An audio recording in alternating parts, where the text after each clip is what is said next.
On the loose అనే టైటిల్తో వచ్చింది. Bulldozer on the loose. On the loose అంటే వితౌట్ ఎనీ కంట్రోల్, అంటే కంట్రోల్ లేకుండా బుల్డోజర్ వెళ్తుంది. బుల్డోజర్ ఏం చేస్తుంది? బుల్డోజర్ సింబలైజెస్ డిమాలిషన్, ధ్వంసాన్ని సింబలైజ్ చేస్తుంది. సో ఇష్టం వచ్చినట్టుగా ధ్వంసం చేస్తున్నారు, డిమాలిషన్ చేస్తున్నారు, ఒక లెక్కాపత్రం లేకుండా వీళ్ళు చేస్తున్నారు అనేది ఈ సెంటెన్స్ యొక్క meaning. The demolition of property of Muslim activists is a challenge to the rule of law. Muslim యాక్టివిస్టుల యొక్క ప్రాపర్టీని డిమాలిష్ చేయడం అనేది రూల్ ఆఫ్ లాని ఛాలెంజ్ చేసినట్టే. రూల్ ఆఫ్ లా అంటే అర్థం ఏంటి? Whatever action the government takes it has to be in accordance with law. చట్ట ప్రకారమే తీసుకోవాలి. ఆర్బిట్రరీ యాక్షన్స్ తీసుకునే అవకాశం ఉండకూడదు. ఆర్బిట్రరీ అంటే నచ్చినట్టుగా, అనిపించిందని. అంటే గవర్నమెంట్ ఏ యాక్షన్ తీసుకున్నా దానికి లీగల్ బేసిస్ అనేది ఉండాలి. లీగాలిటీ లేకుండా గవర్నమెంట్ ఎటువంటి యాక్షన్ తీసుకోకూడదు అని చెప్పేది రూల్ ఆఫ్ లా.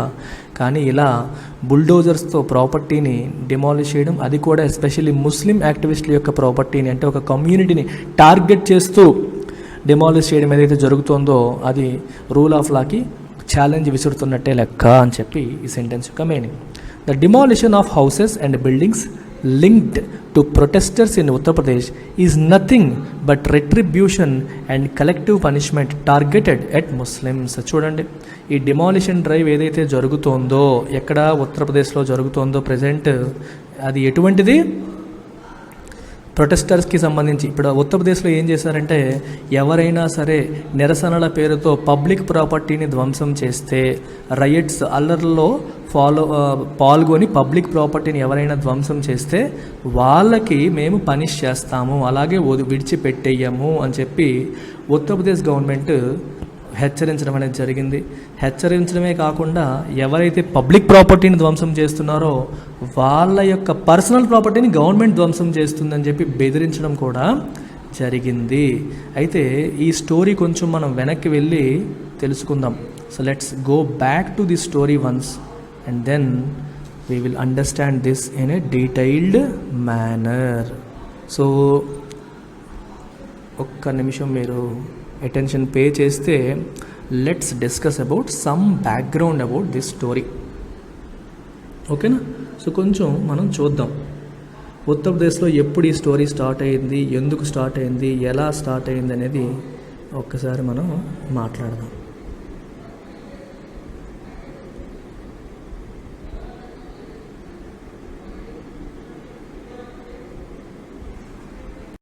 సో ఈ బుల్డోజర్స్తో ఈ ఇళ్ళని ధ్వంసం చేయడం అనే కార్యక్రమం ఎక్కడ స్టార్ట్ అయిందంటే మనకి ఉత్తరప్రదేశ్లో స్టార్ట్ అయిందని చెప్పవచ్చు. ఎస్పెషల్లీ 2019లో మనకి సిటిజన్షిప్ అమెండ్మెంట్ యాక్ట్ వచ్చింది. సిటిజన్షిప్ అమెండ్మెంట్ యాక్ట్ వచ్చినప్పుడు దానికి వ్యతిరేకంగా చాలామంది ముస్లింలు ప్రొటెస్ట్ చేశారు, అంటే నిరసనలు చేయడం అనేది జరిగిందనమాట. సో ఈ నిరసనల్లో చాలామంది ఆబ్వియస్గా పబ్లిక్ ప్రాపర్టీని తగలబెట్టేస్తూ ఉంటారు.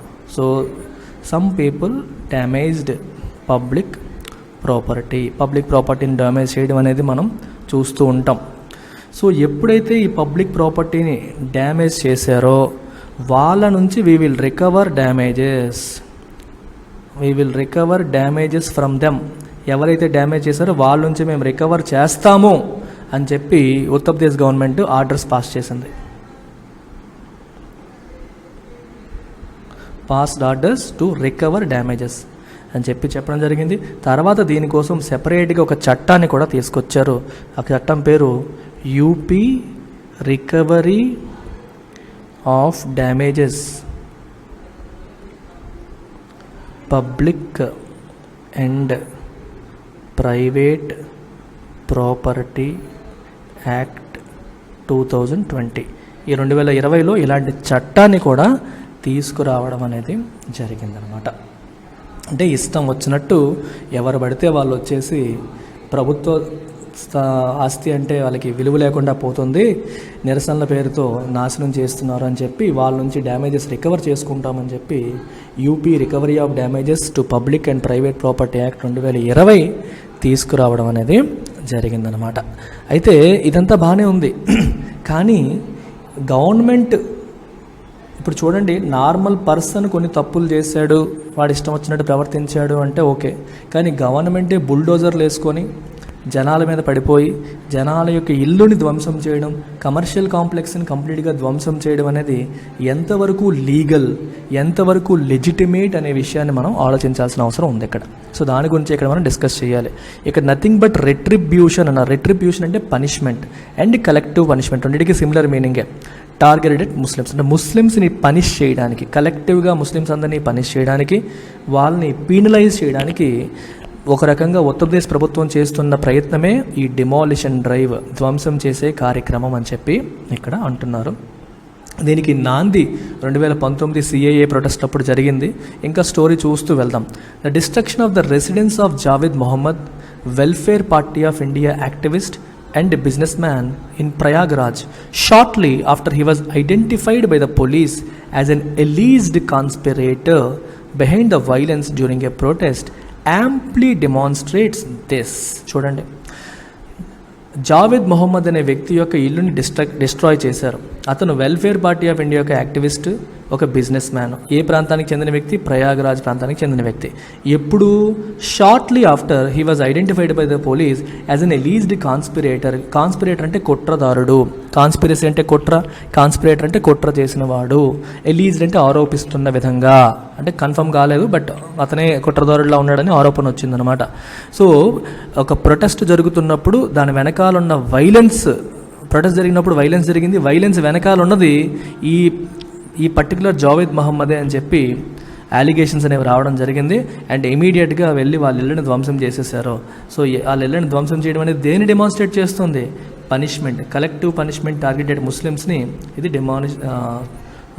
డెమాన్స్ట్రేట్ చేస్తుందని చెప్పి అంటున్నారు. The fig leaf of legality, the fig leaf of legality అంటే ఇప్పుడు మీకు ఇమీడియట్గా క్వశ్చన్ వస్తుంది, అసలు గవర్నమెంట్ అలాగా కోపం వచ్చిందనో ఏదొచ్చిందనో అలా చేసేయొచ్చా? మీకు అర్థమవుతుందా? గవర్నమెంట్ ఇలా ఇష్టం వచ్చినట్టు తప్పులు చేసేయొచ్చా, రాజ్యాంగం ఊరుకుంటుందా అని చెప్పి మీకు క్వశ్చన్ వస్తుంది ఇమీడియట్గా. అయితే గవర్నమెంట్ ఏం చేస్తుంది? ఒక ముసుగులో చేస్తుంది. వాడు నిరసన చేశాడు కాబట్టి మేము డిమాలిష్ చేయట్లేదు, వేరే కారణం వల్ల చేశామని ఒక ముసుగు వేసుకుంటుంది. ఆ ముసుగు ఏంటి? ఒక లీగల్ ముసుగు, అంటే లీగల్ కారణాలతోనే మేము చేశాము, ఊరికే చేయలేదు అని చెప్తుంది. సో ఇక్కడ ఒక పదాన్ని ఉపయోగించారు చూసారా, ఫిగ్ లీఫ్ అనే పదం. ఫిగ్ లీఫ్ అంటే something that is used to hide, something difficult. అంటే ఇక్కడ చూడండి, ఇది మేము మంచి కార్యక్రమం కోసమే చేస్తున్నాము, కావాలని పగ తీర్చుకోవడానికి కాదు అని చెప్పేందుకు వాళ్ళు they are trying to attach legality, ఇది ఒక లీగల్ యాక్షనే అని చెప్పే ప్రయత్నం చేస్తున్నారు. ఎలా? That the action by the Prayagraj development authority was to clear an illegal building అనే మాట. మీకు అర్థమైందా? ఇల్లీగల్ బిల్డింగ్ని క్లియర్ చేయడం కోసం, అందుకోసం మేము డిమాలిష్ చేశాము, వేరే కారణం కోసం కాదు అని చెప్పి బయటికి చెప్తున్నారు. ఈ చెప్పడం ఏదైతే ఉందో అది ఫిగ్ లీఫ్ అనమాట. అదేం చేస్తుంది? హైడ్ చేస్తుంది. ఒరిజినల్ ఇంటెన్షన్ వేరుంది కానీ బయటికి ఒక లీగల్ కారణం వల్లగానే మేము ఇలా చేస్తున్నామని చెప్పి ఈ ఫిగ్ లీఫ్ అంటే something that hides something difficult అని అర్థం. Something that hides something unpleasant ట్రూత్ని ఇది లీగల్ యాక్షనే అని చెప్పే ప్రయత్నంతో కప్పిపుచ్చుతున్నారు. And that fig leaf has been blown away. మీరు ఏదైతే దేని ద్వారా కప్పిపుంచుదాం అనుకున్నారో అది బ్లో అయిపోయింది. ఎలా? By the fact that the notice of the demolition was address to mister Mohammad. ఆ నోటీస్ ఎవరికి ఇచ్చారు? మొహమ్మద్కి ఇచ్చారు. And not to his wife. Sir వైఫ్కి ఎందుకు ఇస్తారు? అతనికే ఇస్తారు కదా? కాదు, ఎందుకంటే ఆ ప్రాపర్టీ ఎవరి పేరు మీద ఉంది? వైఫ్ పేరు మీద ఉంది. మరి నిజంగా ప్రాపర్టీ ఇల్లీగల్ అనిపిస్తే నోటీస్ ఎవరికి ఇవ్వాలి? వైఫ్కి ఇవ్వాలి. కానీ వైఫ్కి ఇవ్వకుండా ఎవరికి ఇచ్చారు? మొహమ్మద్ పేరు మీద ఇచ్చారు. సో కాబట్టి ఇది ఆ కారణం కూడా దొంగ కారణం అని తేలిపోయిందని ఈ సెంటెన్స్ యొక్క మీనింగ్. ద ఫ్యామిలీస్ ఛార్జ్ అంటే ఆరోపణ. that the notice was served only a day before the demolition and backdated to May 10. Notice అనేది డెమాలిష్ చేయడానికి ఒక రోజు ముందే ఇచ్చారు, కానీ May 10th డేట్తో బ్యాక్ డేట్ చేసేసారు. May 10th డేట్ పెట్టి వేశారు. And cannot be brushed aside అని ఎవరు చెప్తున్నారు? ఫ్యామిలీ ఆరోపణ చేస్తుంది. ఫ్యామిలీ ఏమైనా ఆరోపిస్తుంది? ఈరోజు డెమాలిష్ చేస్తారంటే నిన్న నోటీస్ ఇచ్చారు, కానీ దాని మీద డేట్ మాత్రం May 10th వేసేసారని చెప్పి ఫ్యామిలీ ఆరోపించింది. ఆ ఆరోపణ కూడా మనం పక్కన పడేయలేము. We cannot brush it aside. It is well known that the removal of encroachments or illegal constructions cannot take place without due process. Illegal constructions మీరు తీయొచ్చు. ఎన్క్రోచ్మెంట్స్ అంటే కబ్జాలు, మంది కాని ప్లేస్లో మనం వెళ్ళిపోవడం, ఆక్రమణలు, వీటన్నిటిని మనం తీయొచ్చు. కాకపోతే ఒక డ్యూ ప్రాసెస్ ఫాలో అవ్వాలి, ప్రొసీజర్ ఫాలో అవ్వాలి, which includes giving the owner or occupier an opportunity to be heard. ఎవరైతే ఆక్యుపై చేశారని మనం అంటున్నామో వాళ్ళకి వాళ్ళ వెర్షన్ వినిపించే అవకాశాన్ని కల్పించాలి. అండ్ ఫైండింగ్ ఆల్టర్నేటివ్ అకామిడేషన్, వాళ్ళకి ఆల్టర్నేటివ్ అకామిడేషన్ కల్పించాలి under any existing rehabilitation scheme. Okay, already ఉన్న రీహాబిలిటేషన్ స్కీమ్స్లో రీహాబిలిటేషన్ అంటే అర్థం ఏంటి? పునరావాసం. వాళ్ళకి ఇక్కడ మీరు ఇల్లు కూల్చేస్తావు, మరి వేరే చోట ఏమైనా అవకాశం ఇస్తారా లేదా అనే విషయంలో డిస్కషన్ జరగాలి. వాళ్ళ వెర్షన్ మనం వినాలి. ఇవన్నీ జరిగిన తర్వాత మీరు కోల్చాలి. అది డ్యూ ప్రాసెస్. కానీ ఆ డ్యూ ప్రాసెస్ లేకుండా ఇక్కడ జరిగిపోయింది. That officials claimed that notice was served to mister Mohammad based on local enquiries shows that they were only following orders to demolish the building and had not bothered to verify the record of ownership before action. Officials ఏమంటున్నారు? Notice మేము local ఎంక్వైరీస్ని base చేసుకొని serve చేశాము. Notice మరి అతనికి ఎందుకు చేశారు? వాళ్ళ ఆవిడ పేరు మీద చేయాలి కదంటే ఆ లోకల్గా ఉన్న వాళ్ళతో మాట్లాడి చేసేసామని అఫీషియల్స్ చెప్తున్నారంట. మరి దాని అర్థం ఏంటి? It shows that they were only following the orders to demolish the building. ఎలాగైనా బిల్డింగ్ని డిమాలిష్ చేసేయాలి, దానికి ఒక కారణాన్ని ఎత్తుక్కోవాలి అనే మోడ్లో వాళ్ళు ఉన్నారు. సో ఓనర్షిప్ ఎవరి పేరులో ఉందని చెప్పి వెరిఫై చేసే ప్రయత్నం కూడా వాళ్ళు చేయాలి. They did not even bother, ఎందుకంటే వాళ్ళ ఆబ్జెక్టు కూల్ చేయాలి, దానికి ఒక రీజన్ చూపించాలి, ఆ మోడ్లో వెళ్ళిపోయారు. ఎర్లియర్, ఇంతకు ముందు కూడా, soon after violence was witnessed in Kanpur. కాన్పూర్లో వైలెన్స్ కనిపించిన వెంటనే, విట్నెస్ అంటే ఎక్స్పీరియన్స్, అంటే ఎట్లయితే వైలెన్స్ విట్నెస్ అయిందో అంటే ఎక్స్పీరియన్స్ అయిందో మనకు కనిపించిందో వెంటనే the cities development authority demolished a commercial building allegedly linked to one of the accused in the case. అందులో కూడా ఏ వ్యక్తి అయితే ఇన్వాల్వ్ అయ్యి ఉన్నారని చెప్పి మనం ఆరోపణలు ఎదుర్కొంటున్నారో అతనికి చెందిన కమర్షియల్ బిల్డింగ్ని డెమాలిష్ చేసేసారు. కాన్పూర్లో కూడా ఇదే కార్యక్రమం జరిగింది ఇంతకుముందు. The latest demolitions are linked to the protests that took place in the wake of controversial remarks made by the now suspended BJP spokesperson Nupur Sharma on the Prophet. Mohammed ప్రవక్త గురించి నూపూర్ శర్మ చేసిన వివాదాస్పద వ్యాఖ్యల నేపథ్యంలో ప్రొటెస్టులు జరిగాయి. ఏం జరిగాయమ్మా? ప్రొటెస్టులు, నిరసనలు జరిగాయి. ఆ నిరసనల్లో కొంత వైలెన్స్, ఎప్పుడు ప్రొటెస్టులు జరిగిన కొంత వైలెన్స్ జరుగుతుంది. సో దానికి ఈ లేటెస్ట్ డెమాలిషన్స్ అనేవి లింక్ అయి ఉన్నాయి అని చెప్పి మనం చెప్పొచ్చు. While the center has sought to clarify to Islamic countries that it does not brook any disrespect to any religion. Brook అంటే allow. ఏ రిలీజియన్కి కూడా డిస్రెస్పెక్ట్ని మేము అలో చెయ్యమని చెప్పి ముస్లిం ఇస్లామిక్ కంట్రీస్కి సెంటర్ చెప్పడానికి ప్రయత్నం చేస్తోంది. But UP chief minister Yogi Adityanath wants to send out a message that he will not brook any protest on the issue. ఈ ఇష్యూ మీద ఏ నిరసనలు కూడా నేను అలో చెయ్యను. గవర్నమెంట్ ఏముంటుంది? ఇస్లామిక్ మొహమ్మద్ రిలీజియన్కి, ఇస్లాం రిలీజియన్కి డిస్రెస్పెక్ట్ కలిగేలా జరిగే వేటిని నేను అలో చేయనని చెప్పి ఎవరంటున్నారు? సెంట్రల్ గవర్నమెంట్ చెప్తుంది. కానీ యోగి ఆదిత్యనాథ్ ఏమంటున్నారు? ఈ విషయంలో ఎవరు నిరసనలు చేసినా నేను ఒప్పుకోను, నేను ఎలా చేయనని చెప్పి ఈయన అంటున్నాడు. సో సెంట్రల్ గవర్నమెంట్ చెప్తున్న మాటలకి, సెంట్రల్ గవర్నమెంట్ ఇస్లామిక్ కంట్రీస్కి ఇస్తున్న అష్యూరెన్స్లకి యోగి ఆదిత్యనాథ్ గారు చెప్తున్న దానికి సంబంధం లేదు, రెండు ఆపోజిట్గా ఉన్నాయి. It is now a well established pattern that buildings belonging to those whose names are linked with or without evidence to riots or protests are chosen for demolition. ఇప్పుడు మనకి క్లియర్గా కనిపిస్తుంది ప్యాటర్న్. ఏం కనిపిస్తుంది? ఎవరి బిల్డింగ్స్ డిమాలిష్ చేస్తున్నారు? Rights లేదా ప్రొటెస్ట్లో ఎవరైతే పార్టిసిపేట్ చేస్తున్నారని వింటున్నామో వాళ్ళ ఎవరి పేర్లు అయితే వాళ్ళు పార్టిసిపేట్ చేస్తారని వింటున్నామో, విత్ ఆర్ వితౌట్ ఎవిడెన్స్ ఉందా లేదా కూడా చూడట్లేదు. ఎవరి పేర్లు అయితే బయటకు వస్తున్నాయో వాళ్ళకి సంబంధించిన బిల్డింగ్స్ని డిమాలిష్ చేసుకుంటూ వెళ్ళిపోతున్నారు. ఫర్ పొలిటికల్ పర్పసెస్, గవర్నమెంట్ ఏం చెప్తుంది? పొలిటికల్ పర్పస్లో it is presented as stringent action against anti social elements for rioting. ప్రభుత్వం బయటికి ఏం చెప్తుంది? అల్లర్లు సృష్టిస్తూ నేషనల్ సెక్యూరిటీకి, పబ్లిక్ ఆర్డర్ని డిస్టర్బ్ చేస్తున్న యాంటీ సోషల్ అసాంఘిక శక్తులు, ఎలిమెంట్స్ ఏవైతే ఉన్నాయో వాళ్ళని కంట్రోల్ చేయడానికి మేము చేస్తున్నాము స్ట్రింజెంట్ యాక్షన్, ఒక స్ట్రిక్ట్ యాక్షన్ తీసుకుంటున్నామని చెప్పి బయటికి చెప్తోంది. And for legal purposes, political పర్పస్కి 100 చెప్పొచ్చు, కానీ లీగల్ లా అడుగుతుంది కదా, because India follows rule of law. లాకేం చెప్తారు సమాధానం? It is portrayed as removal of illegal constructions. అందుకే ఏం చేస్తున్నారు? ఇల్లీగల్ కన్స్ట్రక్షన్ రిమూవ్ చేస్తున్నాము అని చెప్పి లీగల్గా చెప్తున్నారు.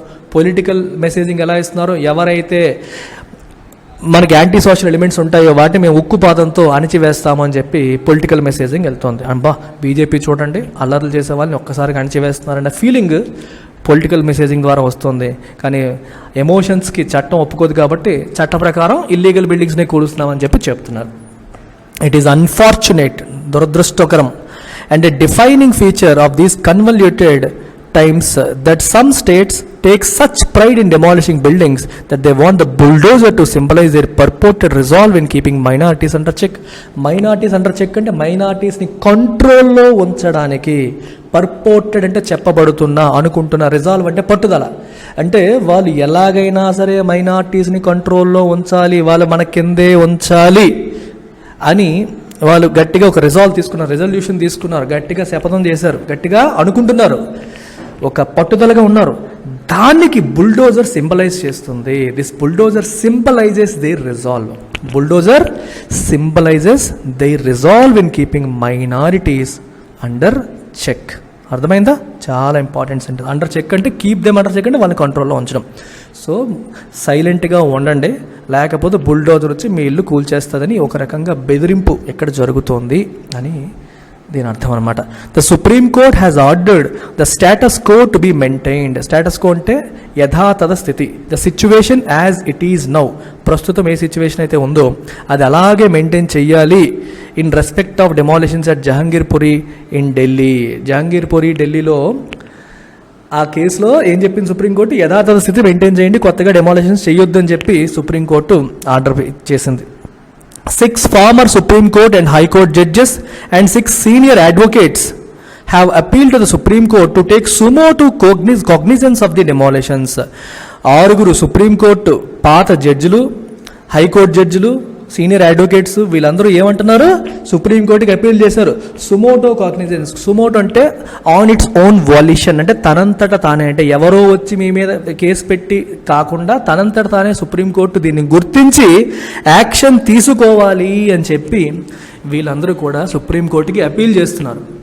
Weather the court acts or not, court అనేది యాక్షన్ తీసుకుంటుందా తీసుకోదా అనేది పక్కన పెడితే, there is little doubt that the demolitions amount to an abuse of power. Demolitions దేనికి సమానం? Abuse of power. పవర్ని ఉపయోగించుకోవడం, తప్పుగా ఉపయోగించుకోవడం, మిస్యూజ్ చేయడం, అబ్యూజ్ చేయడంతో సమానం అది.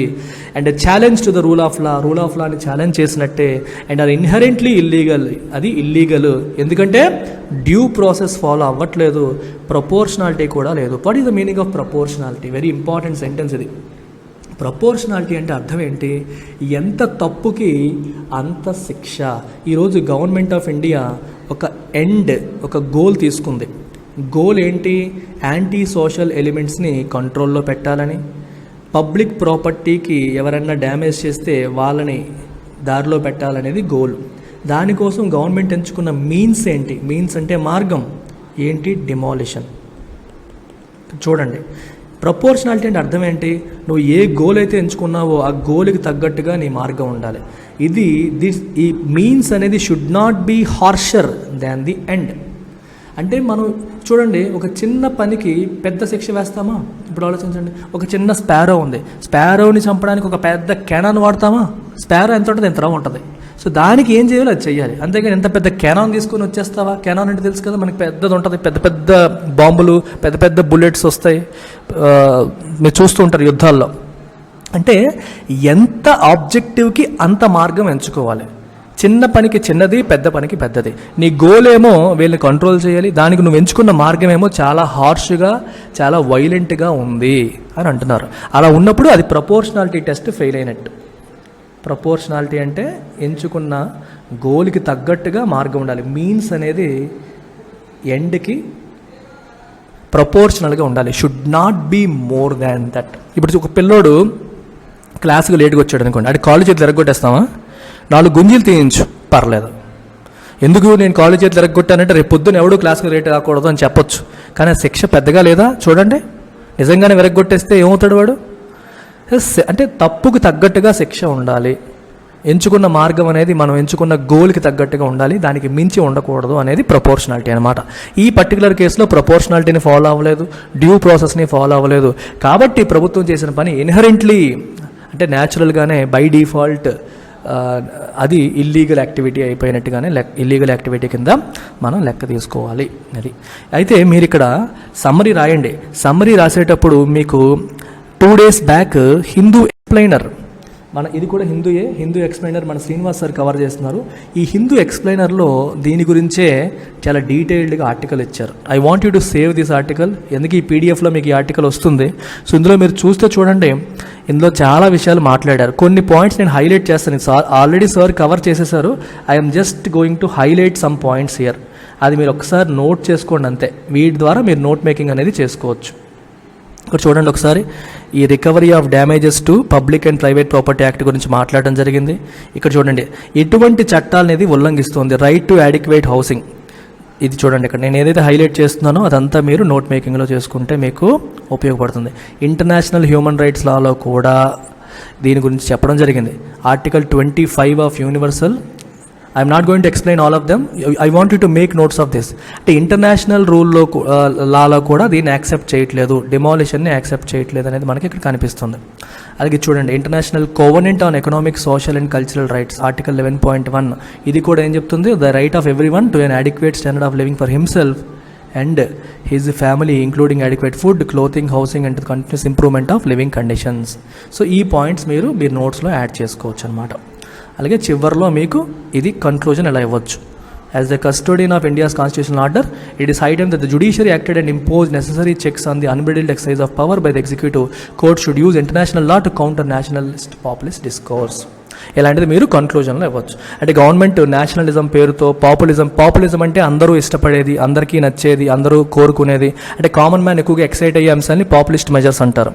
మీకు అది ఫ్రీ ఇస్తాం, ఇది ఫ్రీ ఇస్తాం అంటే కామన్ మ్యాన్ ఎక్సైట్ అవుతాడు. దానివల్ల మండబులేరే మనకి ఇస్తున్నారు, ట్యాక్సుల రూపంలో పెడుతుంది, కామన్ మ్యాన్కి అర్థం కాదు. అలాంటి వాటిని పాపులిస్ట్ అంటాం.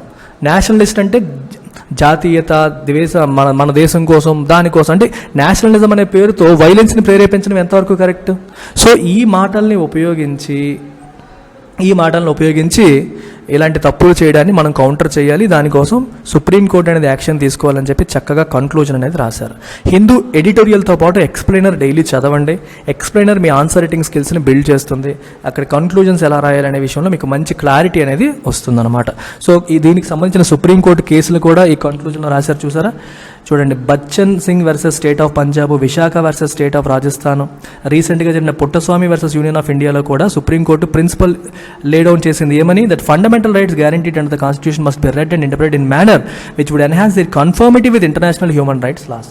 ఇండియాలో తీసుకొచ్చిన ఫండమెంటల్ రైట్స్ని ఇంటర్నేషనల్ హ్యూమన్ రైట్స్ లాస్ యాంగిల్లో మనం చూడాలి. వాటిని ఇంటర్ప్రెట్ చేసేటప్పుడు ఇంటర్నేషనల్గా ఉన్న లాస్ని బేస్ చేసుకునే ఫండమెంటల్ రైట్స్ వచ్చాయి. United Nations declaration of human రైట్స్ని బేస్ చేసుకునే మన ఫండమెంటల్ రైట్స్ వచ్చాయి. సో వాటిని పాయింట్ ఆఫ్ వ్యూలో వీటిని మనం ఇంటర్ప్రెట్ చేయాలని కూడా సుప్రీంకోర్టు రీసెంట్గా చాలాసార్లు చెప్పడం జరిగింది. So I want you to make note of all these things in your summary. ఓకేనా? ఆప్షనల్స్కి కొత్త బ్యాచెస్ మీకు చెప్పాను ఆల్రెడీ. ఇవాళ స్టార్ట్ అయిపోయే కొత్త బ్యాచెస్ పబ్యాడ్కి, పిఎస్ఐఆర్కి, public administration, PSIR, sociology, anthropology, Telugu literature అన్నిటికీ కూడా న్యూ